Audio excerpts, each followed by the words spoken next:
జిల్లాలను ఏదో మేమేదో గతంలో అశాస్త్రీయంగా చేసినామంట. అందుకే జిల్లాల కోసం జిల్లాల మరి ఏర్పాటు పైన అధ్యయనం చేయడానికి రిటైర్డ్ జడ్జి గారి నేతృత్వంలో ఏదో కమిషన్ వేస్తున్నామని చెప్పి వారు చెప్తా ఉన్నారు.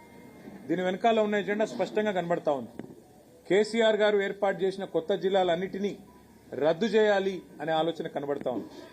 రాజన్న సిరిసిల్ల జిల్లా గాని, పెద్దపల్లి జిల్లా గాని, జగిత్యాల జిల్లా గాని, ఉమ్మడి కరీంనగర్లో ఏర్పాటు చేసిన 3 కొత్త జిల్లాలని కూడా రద్దు చేయాలనే కుట్ర ఈ ప్రభుత్వం చేస్తున్నట్టుగా మాకు అర్థమవుతున్నది.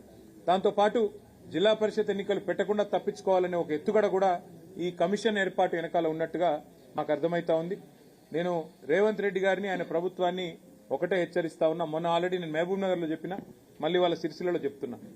కేసీఆర్ గారు పరిపాలనా సౌలభ్యం కోసం అధికార వికేంద్రీకరణలో భాగంగా ప్రజలకు ఎంత సన్నిహితంగా అధికారులుంటే అంత లాభం జరుగుతుంది అని ఆలోచించి వారి సౌలభ్యం కోసం ఎక్కడో గంభీరరావుపేటలో ఉండే వాళ్ళు కరీంనగర్ పోవాలి అంటే దాదాపు 90-100 కిలోమీటర్ల దూరం.